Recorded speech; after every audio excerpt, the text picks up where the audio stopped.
The government has announced more than $10 billion of infrastructure spending as part of its attempt to boost jobs and productivity in a post-COVID national economy, and so build a more secure and resilient Australia.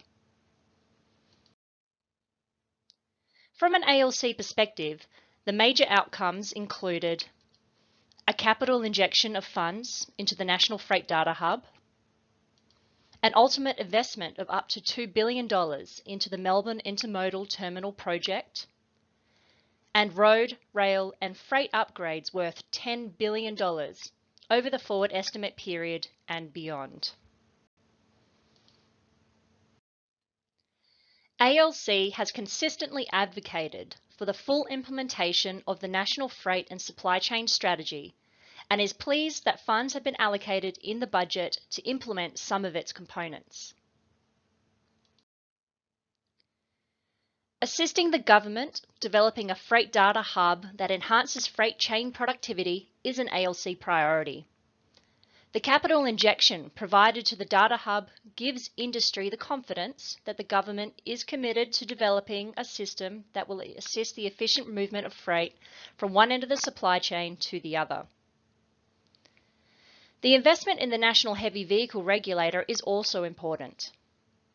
Funding engineering assessments of local government road infrastructure will assist road owners to make the right decision when considering requests for road access by heavy vehicles, rather than making conservative decisions, denying access so as to protect the infrastructure from damage.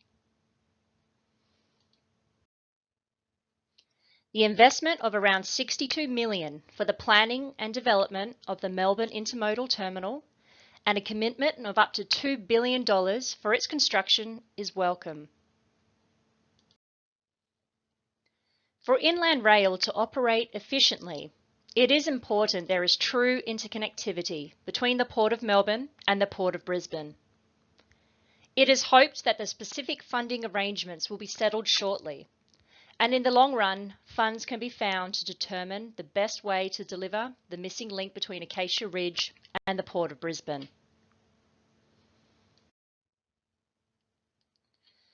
The government proposes to spend $10 billion over the forward estimate period on shovel-ready projects.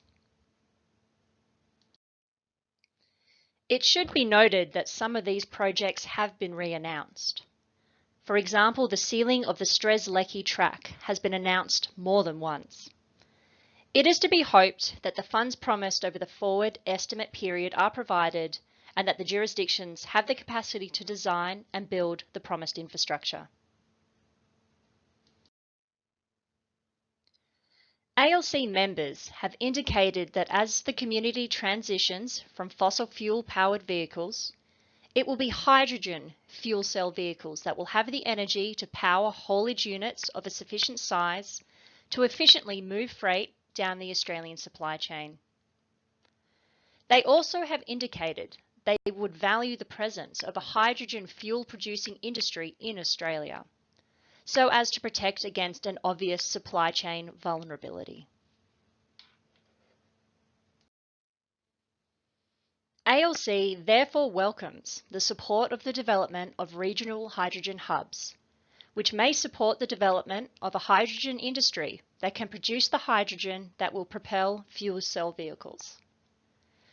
The budget also allocated funds to the development of the ACE EV Group Advanced Manufacturing Facility and subsequent vehicle-to-grid trial, which may in a small way facilitate the uptake of electric vehicles.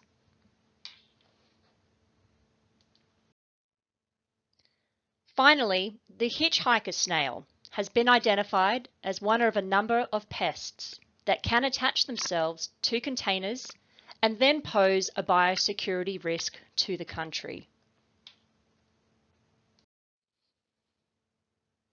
There has been some dispute as to which particular party in the supply chain, if any, should pay for the costs of managing the relevant biosecurity risk. Industry should have a full discussion with government so as to determine who, if anyone, should be charged and then how they should be charged. This will undoubtedly be the last federal budget before the next election, irrespective of the day it's actually called. It is hoped the expenditures announced in the budget will work in a way that will promote a resilient post-COVID Australian economy.